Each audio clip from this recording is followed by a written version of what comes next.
Bom dia a todos. Eu quero agradecer primeiro as palavras da desembargadora querida Cristina Galha e também manifestar minha fascinação pelo tema abordado, a riqueza de detalhes, tanto o professor Gisário quanto a professora Gislene, que foi minha professora lá nos idos da PUC no final da década de 70. Não vou falar... Todos precoces. Estou orgulhosíssima dele. Pois bem, eu fui convidado para ser debatedor para provocar o debate, né? Eu sou juiz civil, né? Eu não tenho a cultura histórica que têm os professores. Mas eu gostaria de fazer uma defesa da religiosidade e da igreja de Roma ao longo da sua história. Porque as coisas que ouvi aqui são todas muito precisas e a igreja de Roma realmente pecou muito ao longo da sua história. São muito conhecidos, e hoje em dia especialmente, os erros praticados pela igreja de Roma na Inquisição, etc., na Idade Média e até recentemente também. Porém, meu desafio é justamente fazer uma defesa da Igreja de Roma e da religiosidade e lançar umas certas questões para os nossos debatedores, para os nossos professores. Todo mundo sabe que Constantino declarou a Igreja de Roma em 315, com Étio de Milhão, a Igreja de Roma, não, o cristianismo, como uma religião de Estado e isenta de impostos à semelhança da religião oficial de Roma. Isso muito por influência da mãe dele, Santa Helena. O cristianismo, então, deve às mulheres a sua grande expansão. As mulheres do século IV, o século III, que foi um período muito conturbado por Roma, e Roma precisou, o Estado quebrou e teve que recorrer à caridade em grande escala. As mulheres, as matronas romanas, que se abraçaram essa rede de caridade que a igreja montou de emergência, e isso foi responsável pela grande expansão do cristianismo nessa época do Império, nas convulsões do século III. Quando entra o século IV, Constantino vê o interesse político de abraçar a Igreja de Roma, até para legitimar seu poder imperial, mas também por influência materna de Santa Helena. Essa influência materna também é sentida em Santo Agostinho, né? Santa Mônica, mãe de Santo Agostinho, sempre se lamentava da condição, da vida libertina que ele levava, nessa altura Santo Agostinho era maniqueu, mas depois ele acaba aderindo, por influência de Santo Ambrósio, acaba aderindo ao cristianismo, e é o Santo Agostinho que estrutura a Idade Média, é o que vê o Império Romano caindo, e ele estrutura a Idade Média, estrutura a igreja, estrutura o homem para a Idade Média, naquela concepção assim, hierocrática, de que tudo está dentro de Deus, tudo está dentro das leis de Deus, a ciência está dentro da lei de Deus, o direito está dentro da lei de Deus, tudo é regido pelo Criador, pelo nosso Criador. Essa versão agostiniana totalista do mundo, né, vai se prorrogando até o século XII e XIII, em que o Renascimento romano vai trazendo luzes muito por obra de outros santos, São Tomás de Aquino, São Bonaventura, Santo Antônio de Lisboa, absorvendo aquele conhecimento antigo de Aristóteles, introduzindo o pensamento dialético e respondendo a uma questão que era a aparente dicotomia entre ciência e fé. Era moda na Universidade de Paris, na Universidade de Teologia, o estudo de Averroes. Averroes havia sido um sábio cordobês, muçulmano, que se debruçou para o Aristóteles, e ele foi traduzido para o latim através de Toledo, e o mundo então descobriu Aristóteles muito através de Averroes, e se deparou com esses elementos assim, ateus, vamos dizer, pagãos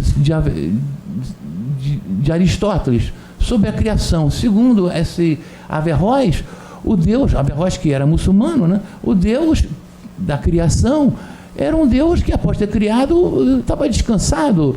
A criação, a natureza se regia por si só, né? Ele praticamente tenha sido posto do lado, porque a ciência sensível andava por si só. Foi Santo Tomás de Aquino e São Boaventura e que conciliou essa ideia de fé e ciência, sempre se flexibilizando. A igreja, ela teve uma capacidade de adaptação, a igreja de Roma, que nenhuma outra igreja apresentou. Nós criticamos os erros da nossa igreja de Roma, mas não podemos acusá-la de ser mais rigorosa do que o islamismo, nem do que o judaísmo, nos costumes sociais. Pelo contrário, ela evoluiu e ainda continua evoluindo. Quando é descoberta a América e os europeus se deparam com uma população indígena completamente surpreendente, uma nova questão se põe. Esses índios, o que a gente faz com eles? Vamos escravizar? Vamos enfiar grilhões neles e botar num navio e pôr para trabalhar na Europa? Obviamente surgiram interesses nesse sentido. Imagina o manancial, o estoque de carne humana para ser usada como mão de obra. A igreja que pôs um freio nisso. Não, esses cristãos, esses índios têm que ser cristianizados, eles têm alma. E foi pensadores de Salamanca e Coimbra, como Francisco de la Vitória Aspicueta, que bateu firme sobre isso. No mundo protestante anglo-saxão não houve tanto essa preocupação. E continuamos. Hoje em dia, depois de tantos períodos laicizantes, a gente vê o mundo ainda extremamente religioso. Olha, o Brasil, até no Brasil está se assistindo um renascimento da religiosidade. Por quê? Porque o laicismo e o ateísmo não atendem à nossa aflição existencial. Vamos usar, esse cara é um padre, tá? Eu não sou religioso, sou católico, mas não sou pouquíssimo religioso. Vou muito pouco à missa. Mas eu gosto de estudar e tenho que reconhecer alguns fatos históricos que são inenarráveis. Hoje em dia, quem é a maior autoridade dos líderes mundiais? Quem é a maior autoridade moral? Não é o Trump, não é o Putin, é o Papa. É o Papa. Quando o Papa condena alguma coisa daquela maneira suave, aquilo ali fatalmente influencia muito mais do que um fake news que o Trump pode mandar. Por quê? Poder moral, poder de adaptação. Então, eu queria, então, voltou-se ao casamento. Ora, o casamento como contrato, o casamento como sacramento, né? Será a igreja foi aquela instituição que mais lutou na primeira hora, na Alta Idade Média, para que o casamento tivesse o consentimento da mulher. Na família romana, embora a mulher tivesse uma personalidade jurídica reconhecida, havia um pátrio-poder que mais ou menos autorizava ou não os casamentos. A igreja é que se debateu para que não, o casamento tem que ser consensual da mulher, tem que ser consensual. No mundo germânico, a mulher não tinha essa personalidade jurídica. Não, mesmo assim, não é que a mulher não fosse importante. O casamento de uma germânica não era uma compra e venda, pelo contrário. Quando se casava uma mulher, ela era uma matriz de uma nova tribo. Então, isso era de uma importância monstruosa. O consentimento dela nem era cogitado, mas a importância dela era sagrada. Aí eu pergunto assim, será que nós queremos uma sociedade com as relações jurídicas desespiritualizadas? Será que o casamento pode ser reduzido a um contrato? Você pode, saio agora do cristianismo, Você pode desespiritualizar o casamento? A questão da união homoafetiva, que eu não estou combatendo nada, vai contra isso? Se exatamente, os homossexuais, no fundo, ao buscar o casamento, a luta pelo casamento, a legalização do casamento, não é uma luta pela instituição. Eles não alvejariam quando adorariam a sacralidade daquela união, porque contratualmente você resolve. O testamento, você muda a lei previdenciária, você permite a adoção de filhos porque é interesse da criança, mas aquela áurea espiritualizada, será que isso também não é um fim? Aí minha pergunta, professores, será que o futuro... É sempre bom perguntar a historiadores, sobretudo historiadores desse calibre, sobre o futuro, porque o passado eles conhecem bem. Será que a nossa sociedade caminha por uma desespiritualização, uma laicização, uma contraritualização, ou o fenômeno religioso não tem ainda um futuro, inclusive de influência do direito? Já vamos, responde, depois eu passo para o Flávio.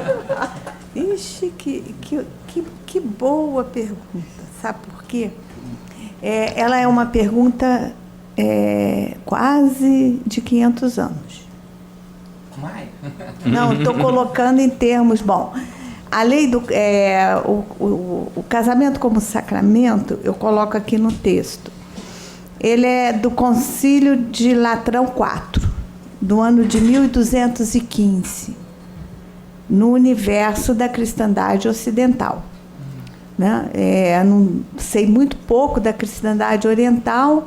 Sei que, para os historiadores europeus, a Europa existe do 2º milênio para cá. A Europa e a civilização ocidental, que é essa, eu acho que coincide com a sua datação, né? Da condensação e da síntese que os padres da Igreja fazem do 2º milênio para cá. São os 4 concílios de Latrão, e o 4º discute casamento, introduz a ideia, introduz a confissão como sacramento, ela não existia como sacramento, e introduz o casamento como sacramento, e como um sacramento indissolúvel. No Renascimento, coincide com as reformas religiosas, os problemas apareceram, sempre apareceram. Não é uma coisa do homem moderno dissolver as relações amorosas. Sempre teve esses problemas, e os problemas jurídicos advindos da falta da fórmula jurídica para você pactuar as relações sociais. Então, eu acho que espiritualiza quem quer, falando do ponto de vista moral. Eu tenho maior respeito pelo sentimento religioso. Eu que lido com alunos que vêm que é pública, de todas as religiões. Acho que é uma questão de foro íntimo. E pegando um pouquinho do que Gisálio falou, você nunca sabe a situação de desespero que cada um de nós pode ficar em várias circunstâncias. O sentimento religioso aparece. Então, total respeito a esse sentimento que é foro íntimo.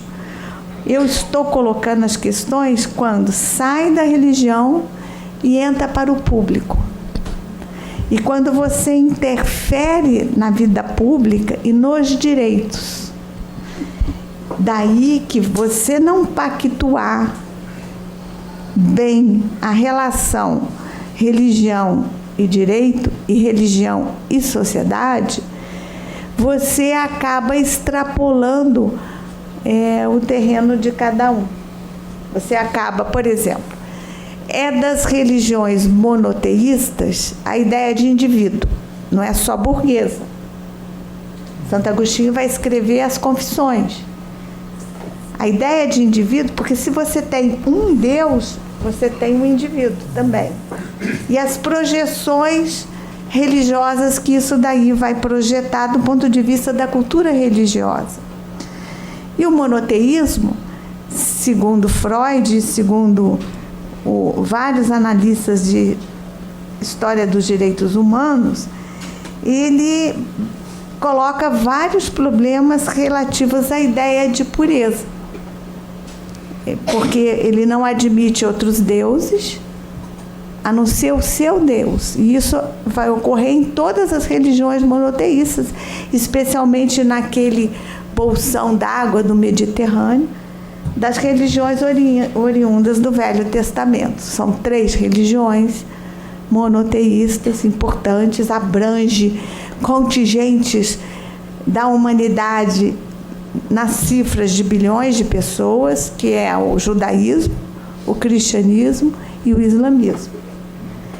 A origem da ideia de pureza, que está no São Tomás de Aquino, que vai ter uma expressão moderna, ele é moderno. No século XIII é um século moderno. Ele vai apresentar uma tradução moderna da ideia de pureza. E eu acho que está na origem da intolerância, inclusive sexual. O pessimismo sexual é agostiniano, né? E mais antes, São Paulo também. Estou falando junto com uma teóloga católica alemã chamada Uta Rank-Heinemann, em que ela nomeia esse pessimismo sexual agostiniano de pessimismo sexual em relação às mulheres, ao apropriar muitas das questões do mundo antigo, especialmente Aristóteles, que entra com a presença árabe no sul da Europa. Averroes, o senhor mencionou, que tem uma visão mais pessimista ainda das mulheres do que o universo da cultura da cristandade ocidental. Elas são... Aristóteles faz aquela... Gente, sem nenhum desprezo pelo que ele trouxe para o mundo científico em termos de hipóteses, experimentos, mas ele fez pesquisas biológicas com os animais, né? Ele fez pesquisa com os animais. Por que o boi não tem corcunda? Por que o camelo tem 2 corcundas, o dromedário tem 1? Ele queria explicar isso. E foi um dos primeiros, e São Paulo apropria, a falar da inferioridade, explicar também a diferença dos sexos, a vagina e o pênis. E aí ele inferiorizou as mulheres. Eu sou daquelas feministas que não queria nem saber de Aristóteles. Contudo, o que ele contribui do ponto de vista, todo o léxico que nós usamos para fazer ciência, hipótese, entitema, nossa, está tudo referido ao seu livro Retórica e ao livro sobre a poesia, né? Então, eu acho que a colocação que eu estou trazendo é para que identifiquemos o que da religião, das religiões da cristandade ocidental, das reformas religiosas para cá. Qual foi a solução que a França, que foi banhada depois da noite de São Bartolomeu por sangue, vocês querem imaginar como a França viveu as guerras religiosas entre protestantes e católicos romanos, né? Porque você tem que chamar de catolicismo romano por cristianismo romano, catolicismo romano, porque tem um catolicismo anglicano desde o século XVI. Você tem que chamar de Papa Romano, porque tem mais papas em Alexandria, em Antioquia. Não é a única cristandade ocidental, mas essa cristandade ocidental, ela desenvolve economicamente, tecnologicamente, e ela se baseia no Estado. Então, ela é muito poderosa, é uma das religiões mais poderosas. E ela vai fazer, no século XVI, um cisma muito importante, com debates muito importantes. Por quê? Não era porque a religião estava em crise. Eu ensino para os meus alunos de reformas religiosas. Era porque muito mais pessoas queriam participar da salvação. Pelo contrário, é porque a religião estava atingindo o laicado e o laicado queria participar. Então, é aumento de religiosidade que faz as reformas religiosas. A França Por que que dentro do catolicismo a França foi o primeiro lugar onde se propôs casamento civil? Aí já não estou falando de casamento misto, que é de pessoas de religião diferente, que dá um nó jurídico, dava um nó jurídico. Por exemplo, eu estou falando de proteção jurídica, de garantias jurídicas. Quando um católico casava-se com uma protestante e ele queria se separar da protestante, no direito civil eclesiástico brasileiro, estou falando do Cândido Mendes no século XIX, ele podia simplesmente ou se ele fosse protestante e ela protestante, ele se convertia ao catolicismo, virava um outro homem e podia se casar de novo e não devia pensão nem para a mulher nem para os filhos. Esse caso está relatado de uma alemã Scheibe pelo Joaquim Nabuco, filho do Nabuco de Araújo, como um problema que assodou o campo jurídico brasileiro em meados do século XIX. Como resolver o problema dela? Com 3 filhos e o cara dizendo que ele é outro homem, casou, o casamento dele agora é outro. E a solução política e não teológica, acho que o senhor puxou a questão para a teologia. A solução política que a França até hoje é um país bem dividido entre católicos e calvinistas, né? Que está ali muito próximo da Bélgica, que é católica, mas muito próxima da Holanda, aliás, os Países Baixos criaram 2 países, um católico e outro protestante, a Bélgica e a Holanda, que era a proposta do chanceler do Foreign Office inglês, à época, logo no período depois da Primeira Guerra Mundial, para que se criasse no Oriente Médio 3 estados, um para cada religião, para resolver a guerra religiosa. São todos 3 fundamentalistas religiosos. Como fundamentalista, não permite os casamentos mistos. Para o papado romano, os protestantes que iam se casar com católicos aqui no século XIX, o governo imperial tinha que abrir um processo através das relações exteriores em Roma pedindo dispensa matrimonial. Sabe o que significa dispensa? Permissão do Vaticano para que o católico casasse com o protestante. Como esse não tinha um problema religioso com o casamento, porque a França seculariza o casamento para os católicos e as igrejas protestantes abolem o sacramento do casamento. O casamento é um assunto civil. Por isso o Potier tem a questão do casamento civil, e ele está dentro do catolicismo jansênico, e por isso é que a França tem a fórmula do casamento jurídica do casamento civil. Ela não é para você acabar com a ideia dos católicos que querem casar e ter, que eu acho que não é do catolicismo, o catolicismo recomenda o casamento cultural entre os católicos, né? Mas que é o romantismo, que é uma coisa que extrapola as religiões. Você quer fazer um casamento romântico. Eu vejo nos meus alunos que eles têm certeza, como se fosse assim, um achado de revelação divina, que eles vão encontrar o amor da vida deles. No sentido do amor romântico. E isso pode ocorrer em qualquer religião. A questão que está sendo colocada, ela diz respeito à preservação de direitos. E eu estou muito mais preocupada com a proteção jurídica dos incapazes, filhos, os velhos, nessa estrutura de família, com essas leis civis. Não tem agora, cada um faça o seu casamento como queira, até a sua subjetividade ou até as suas fantasias de que seu casamento é perfeito. Ou as fantasias sobre si próprias, cada uma das pessoas. Isso é outro assunto.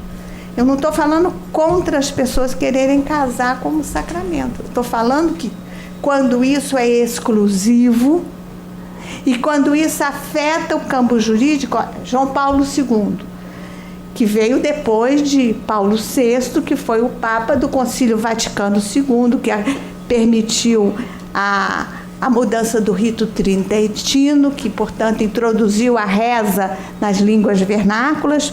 Eu fui catequizada em latim, eu estudei 5 anos de latim, porque foi antes da Reforma Passarinho, de 69. E eu assisti missa e lia missa em latim. Eu leio latim, normal, como se lê português. Né? Era outra lógica.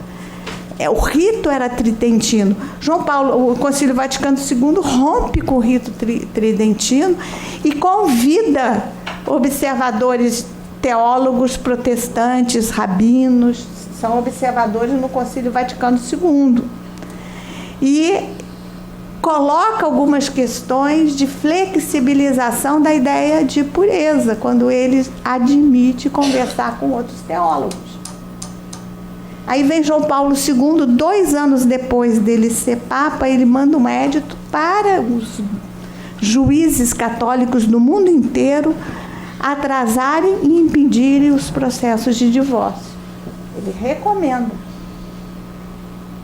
E isso acontece. Aonde que você tem mais recursinhos, decisões que não satisfazem, porque quando o casal está brigando, e pode ser hetero, pode ser homo, pode ser católico, protestante, da Umbanda, tem uma hora que pode acontecer da relação não dá mais para viver. Ou vai ter morte, sangue em família, ou vai chegar na justiça. Ou vai chegar na justiça. Os caras já chegam ali em frangalhos para falar junto com a ideia do sofrimento. Precisam de uma pessoa que já não recorre ao bispo, porque também o bispo não vai querer resolver o problema, que envolve pensão, para as classes populares partilhar geladeira, fogão, o que seja. É pouco, mas para eles é muito. Chega ali em frangalhos existencial e vai ser julgado por uma pessoa que não está preparada para entender o que ele está vivendo, porque tem uma concepção religiosa do casamento. Eu acho que não cabe ao Estado, e aí respondendo ao senhor bem direto, não cabe ao Estado decidir pela religião dos outros através de uma lei de casamento. Exatamente. É esse o ponto, só isso. Né? Cabe ao Estado julgar as partes civis do processo. Quem fica com qual bem, qual é o montante da pensão que os filhos têm direito. Eu sou contra, por exemplo, pensão para as mulheres. Por exemplo, uma vez peguei uma peça deliciosa. Esse juiz era progressista e ele escreve no julgado. Era uma aluna minha que fazia uma pesquisa com os julgados de separações. E ele diz assim: ela tem todo o direito de ter as relações e manter os alimentos. Aí a aluna, olha que juiz progressista. Eu falei que esse juiz aí, a cabeça dele está uma melange. Ele não está entendendo nada. O direito da mulher escolher outros parceiros envolve que ela não tem direito à pensão. Quem tem direito à pensão são os filhos. Porque o pressuposto do exclusivo sexual, ele falou em exclusivo colonial, eu falei 3 vezes a palavra, é que a mulher depende financeiramente do homem, enquanto ela é dependente de proteção, ela tem que ser obediente e submissa àquele homem. Para falar assim, em termos corriqueiros, pessoas, os imigrantes têm essa coisa de direito civil muito na flor da pele. Meu pai é de família libanesa, católica, maronita, mas tem a ideia dos direitos civis. Mas quando eu disse para ele que eu queria ir a um bar com os colegas, eu não era namorada nem noiva de ninguém, e ele foi ceder, era o berro da água, que era a moda da época. Ele sentou na sala de jantar, passou a mão na cabeça, enfiou a mão no bolso e disse: você paga a sua parte. Ele sentiu que a coisa estava mudada, porque os homens pagavam as contas. E mudou. Depois eu perguntei: por quê, pai? Porque Ele não é seu namorado, não é seu marido, não é seu pai. Você paga a sua parte. Uma clareza. E ele era conservador, autoritário, tudo isso. Mas a clareza do prático da vida. Eu acho que as formações históricas abrangidas pela Civil Law, elas dão nós psicológicos, psicossociais e circunlóquios em decisões que daria muita coisa resolvida se isso estivesse claro para todo mundo. Acho que temos que proteger as crianças, a filiação, as famílias têm que responder civilmente pelos cuidados das crianças. Que história é essa de bota filho no mundo e deixa, aí o Estado é que vai resolver? É mais ou menos isso. Obrigado, professora.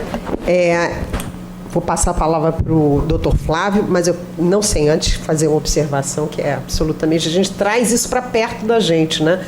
Esses mesmos problemas judiciários que a professora acabou de mencionar nos casamentos mistos, quando havia separação e a troca eventual de religião para resolver o problema do homem, né?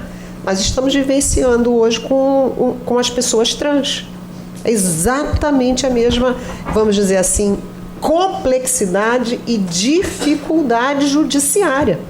Porque nós temos homens que passam a ser mulheres, ou mulheres que passam a ser homens, homens que já eram casados e tinham filhos, e que, a partir do momento que fazem ou deixam de fazer a cirurgia, porque a cirurgia também é uma lesão corporal que não pode se obrigar, mas mudam o nome, mudam o gênero, querem fazer os ajustes nas certidões dos filhos.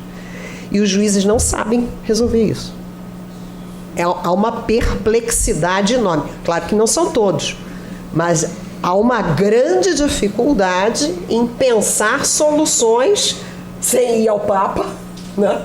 Para que se resolvam esses problemas que são da ordem prática. O jurista francês Pierre Legendre tem um estudo de caso desses. Pois é, estamos precisando fazer então um colóquio sobre isso. Flávio Willemann.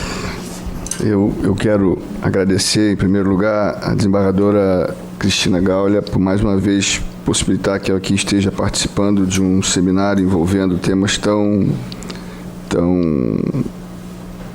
atuais. Parabenizar os dois palestrantes que fizeram brilhantes exposições, meu querido amigo juiz João Carlos Fantinato, agradecer a presença de todos e o faço na presença do desembargador Moinhos Pinheiro Filho, que muito nos honra com sua presença.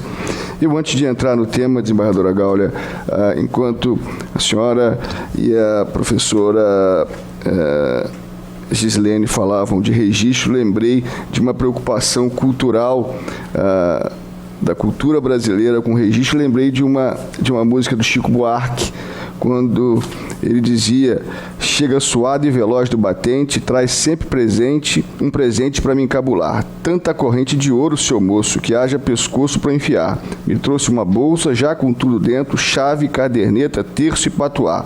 Um lenço e uma penca de documentos para finalmente eu me identificar. A identificação, de fato, é um problema que aflige a toda a sociedade brasileira, sobretudo das grandes cidades, onde as pessoas estão tão marginalizadas em comunidades que a cidadania não consegue, às vezes, tocar.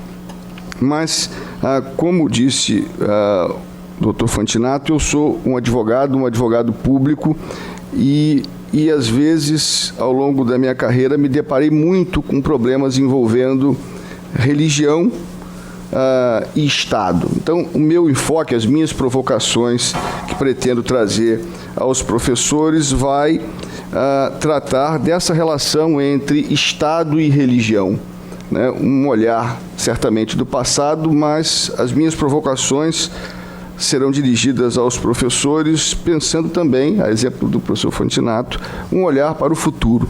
E a Constituição brasileira de 1988 foi expressa e categórica ao determinar que o Estado é laico. E sabemos todos que a laicidade do Estado impede que o Estado tenha uma religião oficial e impõe ao Estado uma obrigação de não causar embaraços à constituição de religiões ou mesmo não causar embaraços à sociedade, às pessoas de professarem suas religiões. Há uma obrigação do Estado de não ter religião oficial e a obrigação imposta ao Estado de não impedir que pessoas professem qualquer tipo de crença que elas assim entenderem possíveis para serem felizes. E a felicidade é uma virtude que pode estar na religião e pode não estar na religião. E, nada obstante essa ideia de laicidade do Estado, cada vez mais temos percebido que temas envolvendo religião, direito, têm batido à porta do Estado, em suas mais diversas variações. Eu rapidamente mencionaria 4 situações em que direito e religião bateram à porta do Estado. No primeiro momento, a atuação política do Estado. Temos percebido uma crescente interferência entre religião e política. Não só numa perspectiva política eleitoral, onde hoje política acaba influenciando em resultado de eleição, mas também como de gestão pública, quando se tem nomeações para gestão de determinadas áreas públicas cativas à atuação política, à atuação religiosa. Isso impacta demais a relação entre Estado, laicidade do Estado e religião. Um segundo ponto que gostaria de abordar. Em 2017, bateu às portas do Judiciário brasileiro, mais especificamente ao Supremo Tribunal Federal, a discussão envolvendo ensino religioso e laicidade do Estado. E o Supremo Tribunal Federal, por uma maioria muito apertada de 6-5, entendeu constitucional o ensino confessional. Por 6-5. Entendi. E eu fui aluno de escola pública, estudei, tinha aula de religião optativa, fiz a minha primeira comunhão numa escola pública, no interior do estado do Rio de Janeiro, uma escola pública estadual, mas era de religião católica. E o Supremo Tribunal Federal validou o artigo, se não me engano, 34 da Lei de Diretrizes Básicas da Educação, que admite o estudo confessional nas escolas públicas. Terceiro, não envolvendo o judiciário, numa função típica de julgar. O Conselho Nacional de Justiça entendeu possível que dentro dos órgãos públicos, possível que nós tenhamos imagens religiosas dentro de órgãos públicos, num questionamento flagrante de que isso violaria a ideia de laicidade do Estado. E se entendeu que não se estava ali a discutir religião, e sim arte, cultura. A imagem sacra numa sala de audiências, por exemplo, e aqui estou com o doutor Fantinato, com quem fiz tantas audiências em Vara de Fazenda, me lembro uma vez, doutor Fantinato, em que um padre foi arrolado como testemunha numa audiência do Estado e não tinha um crucifixo, e ele chamou a atenção do juiz em plena audiência, dizendo que os tempos estavam mudados, porque não se tinha mais um crucifixo numa sala de audiência. Me recordo disso. Ou seja, Estado laico, religião e cultura, numa visão de interferência. E, por fim, eu gostaria apenas de pontuar que, recentemente, agora, no ano de 2019, o Supremo Tribunal Federal foi chamado a debater sobre sacrifícios de animais e manifestações religiosas, entendendo que é constitucional o sacrifício de animais para permitir que crenças religiosas sejam professadas. Mais uma vez, o Estado sendo chamado a decidir entre religião, cultura e direito. Então, apesar da Constituição determinar que o Estado deve se afastar ao máximo da religião e permitir que a sociedade assim se manifeste com bem entender sobre religião, o tema religião está cada vez mais próximo do Estado brasileiro. E eu queria ouvir, queria provocar os senhores, sob uma perspectiva histórica e de ciência política, qual a opinião dos senhores. Posso passar a palavra ao professor Gisálio? Muito obrigado pela pergunta. Sinceramente, eu não queria estar na pele de vocês, juízes, para julgar essas questões. Eu acho que elas vão, inclusive, crescer. Olha que coisa curiosa.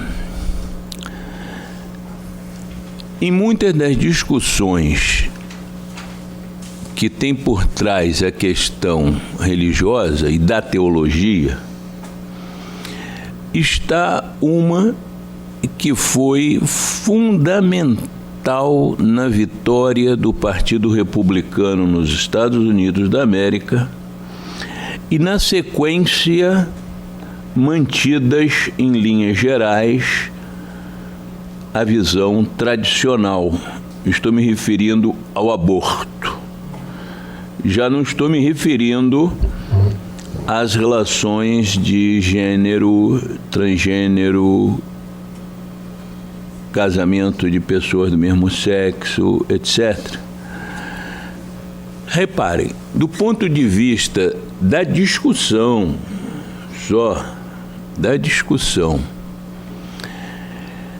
é muito interessante que as urnas de um determinado condado na Flórida que deram a vitória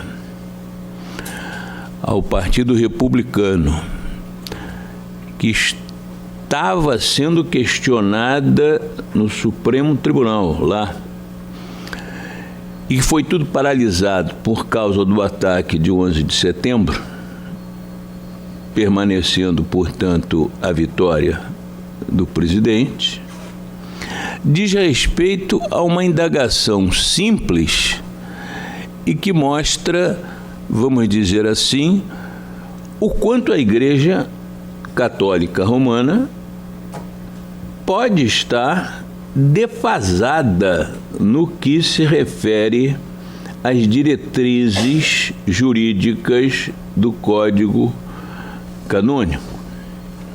Qual é o objetivo do casamento? É exclusivamente a reprodução.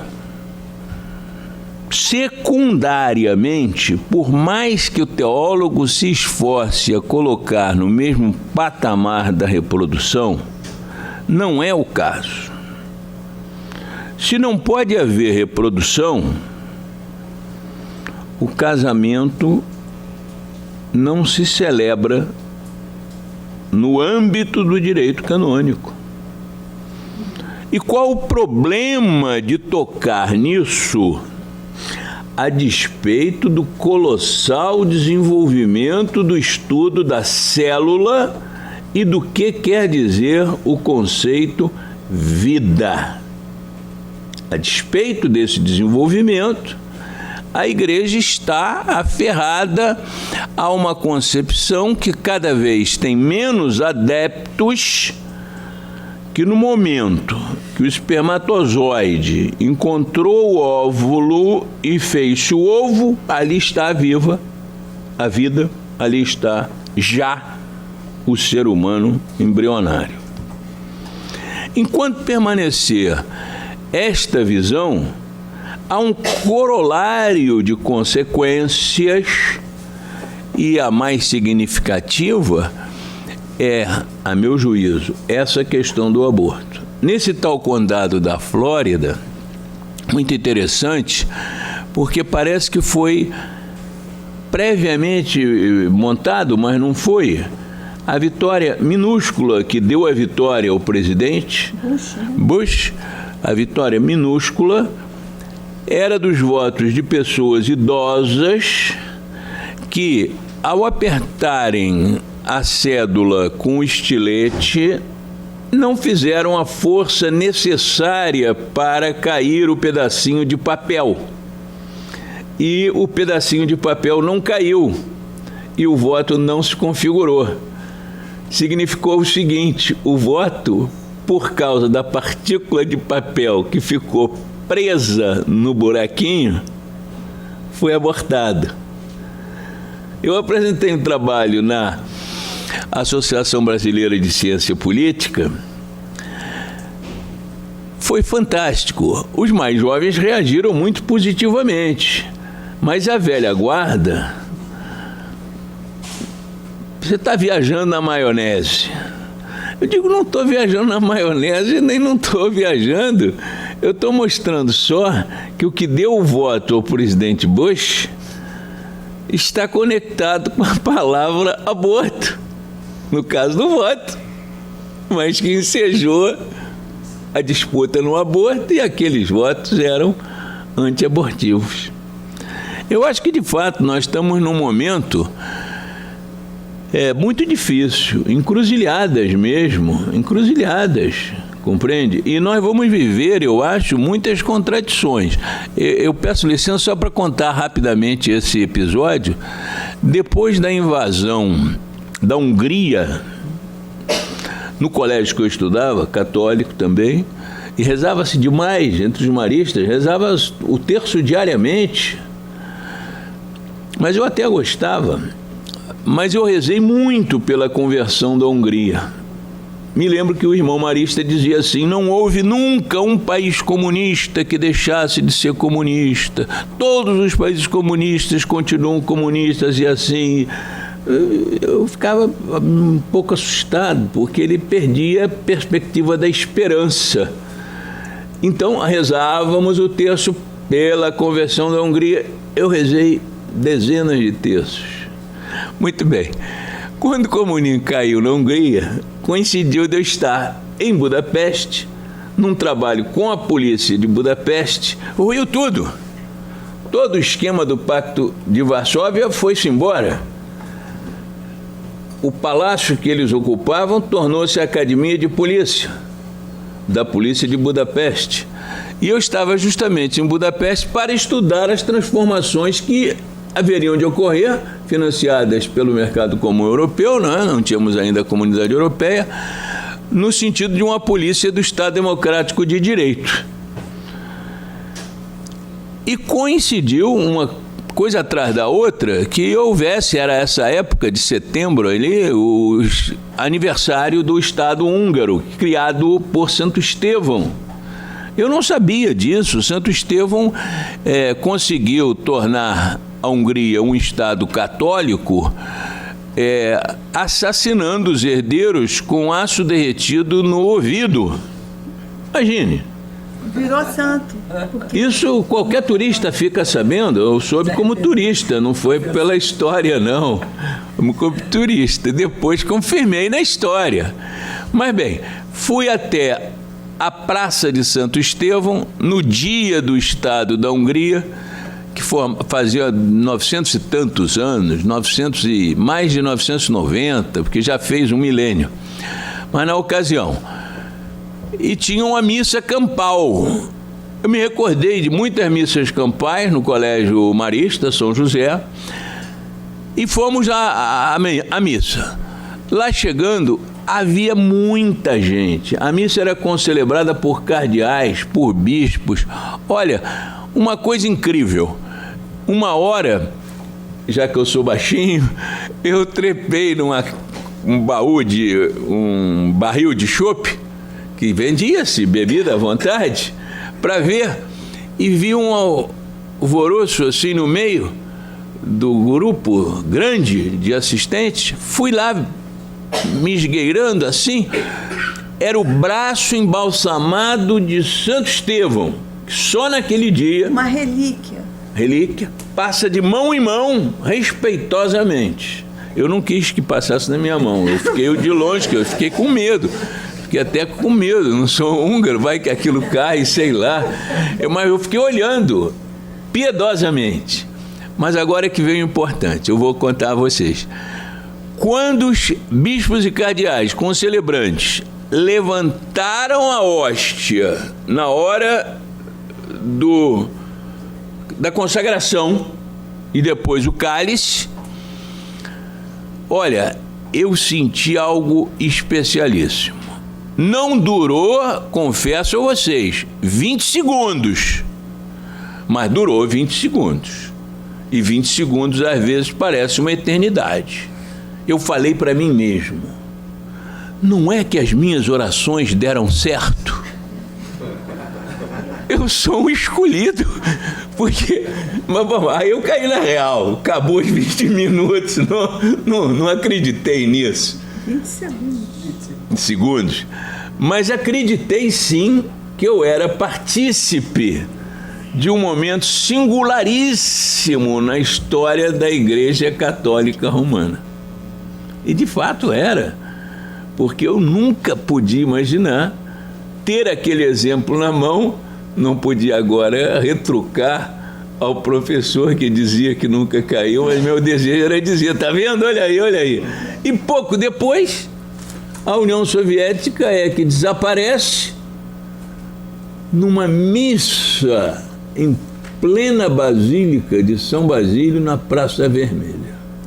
De maneira que esses dois aspectos, muito próximos, são sintomas de um crescimento da religiosidade muito forte.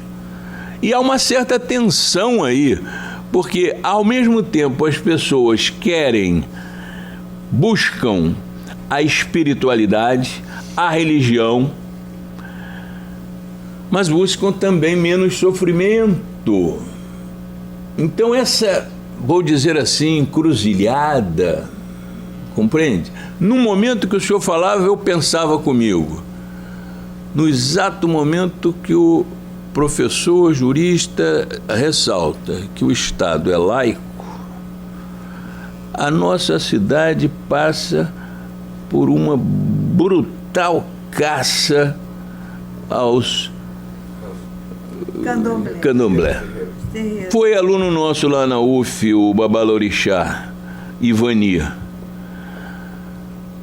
Isso não pode acontecer. Mas está acontecendo um atrás do outro, compreende? Mas eu não acredito que vai diminuir o espírito religioso, não. Não acredito. Como é que as diferentes instituições religiosas, sobretudo as instituições mais assentadas, vão reagir? Não sei. Mas elas precisam mudar, a meu ver, num sentido de minorar o sofrimento humano. Sabe que o sujeito que for separado, mesmo que tenha outra família, mesmo que tenha outros filhos e tudo mais, mesmo que tenha o seu divórcio constituído legalmente e tudo mais, ele é excomungado pelo direito canônico. Isso não mudou. Agora, o dia que o Papa disser, não, peraí, nós vamos mudar isso, aí vai mudar, compreende? Eu acho que há um temor também por parte da Santa Sé de realizar os desdobramentos que o Concílio Vaticano II impôs. Então está todo mundo de olho, eu também estou. Eu posso fazer um pequeno Claro, complemento? por favor. Eu queria só completar. Nós da história nunca pensamos futuro, não. Não tem essa condição, inclusive cientificamente, no que podemos ser científicos, porque somos da área de humanas e várias questões se colocam, nós não podemos prever o futuro, porque nós trabalhamos sempre com uma retórica do acontecido, né? Mas é só para lembrar uma coisa muito importante que aconteceu, e aí é um acontecimento. O Brasil foi o maior país da teologia da libertação, com muitas comunidades eclesial de base. Brasil todo, no campo, pastoral operária, pastoral de favelas. E morre Paulo VI, sobe um papado conservador, escolhido a dedo, que é um polonês, enfim. E ele determina o recuo das comunidades eclesiais de base. O Brasil foi muito atingido. Ele sobe ao papado em 78, é quando o Brasil está discutindo a anistia e a redemocratização. Tem até 88, nesses 10 anos, ainda tem muita participação política por justiça e paz, que é o lema de Dom Helder Câmara. Portanto, mexe com a questão dos direitos humanos, os conselhos de justiça, a participação na Constituinte de 88, nos dispositivos legais, no Estatuto da Criança e do Adolescente, nos estatutos de serviço social, de educação, muita participação política. E há uma determinação de retirada da participação política, da teologia da libertação, da política, na América Latina como um todo, e o Brasil foi muito atingido por isso. Ao recuar dessa participação política, abriu-se um buraco, porque quem é que estava preparado para assumir a governação do Estado Democrático de Direito, se não esse militante político católico da esquerda católica? Eles batem retirada, se esfrangalha tudo no Brasil, as velhas oligarquias reassumem o comando da República, com todos os seus velhos problemas de mamar, de corrupção, ela volta e você não tem vigilância, né? E aí, exatamente nesse vazio, a Igreja de Roma diz que não quer mais essa igreja latino-americana cheia de índio, de preto, de pobre, ecléticos, né? Ela torna-se mais aristocrática, mais fundamentalista. Neste momento, toda a estratégia que é centenária da chegada das igrejas protestantes, é centenária porque Macedo da Costa já denunciava isso no início do século XX, a chegada dos protestantes calvinistas, maçons, da maçonaria da Filadélfia tomando conta da América Latina. As igrejas neopentecostais, elas vão descendo do norte para o sul.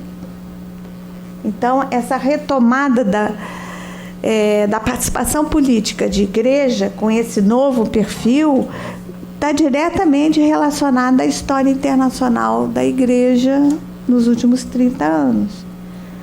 Isso a gente tem que pôr na conta de João Paulo II e depois de Ratzinger, que era o mentor dele, o Wojtyla e o Ratzinger, né?